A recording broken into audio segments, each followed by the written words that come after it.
ఇక్కడ సార్ ఎక్కండి, కూర్చోండి ఎక్కండి.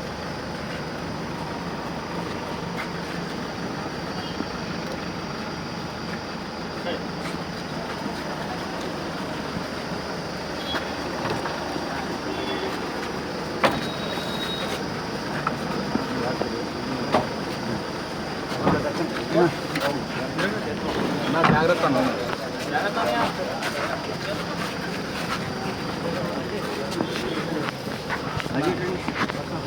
అదేనా తొందర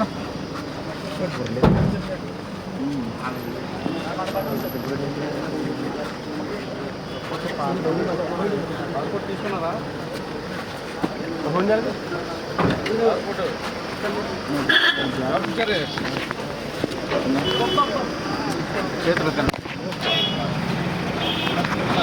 అయ్యారు. నేను లాస్ట్ టైం కూడా చెప్పాను, ఆయనకి యూరిన్లో కీలో బాడీస్ పాజిటివ్ వచ్చాయని.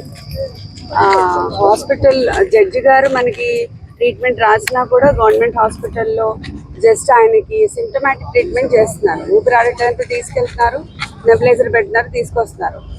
మళ్ళీ 3వ రోజు మళ్ళీ వెళ్ళాల్సి వస్తుంది, అదే రిపీట్ చేస్తున్నారు.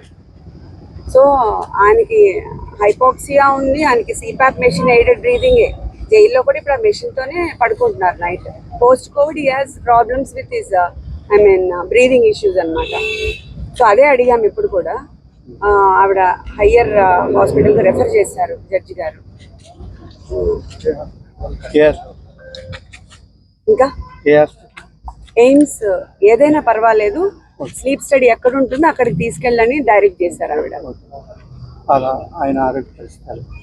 ఆరోగ్యం అదే, వెయిట్ లాస్ ట్రెమెండస్ గా ఉంది. ఈ రోజు చూస్తే ఆయన 85 ఉన్నారు. He was 105. చాలా వెయిట్ లాస్ అయ్యారు. బెయిల్ పిటిషన్ మండేకి ఉందండి. కస్టడీ 2 రోజుల్లో కూడా 2 రోజులు కూడా వామిటింగ్స్ నడుస్తాయి. 2 రోజులు కానీ బాగుండలేదు, వామిటింగ్స్ అవి. రాత్రి కూడా హాస్పిటల్లోనే పెట్టారు. ఇవాళ ఉదయం కూడా గవర్నమెంట్ హాస్పిటల్కి తీసుకెళ్లారు. కొత్త గవర్నమెంట్ హాస్పిటల్లో డాక్టర్స్ మాత్రం they are not responding properly. ఎప్పుడై 5 రోజుల క్రితం అడ్మిషన్ ఇస్తానన్న వాళ్ళు ఇప్పుడు అడ్మిషన్ ఇవ్వడానికి కూడా నిరాకరించారు.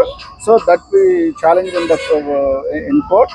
ఎయిమ్స్కి రిఫర్ చేయమని అడిగాము, అది జైలు అథారిటీస్ డెసిషన్ తీసుకొని చెప్తారు. ఓకే.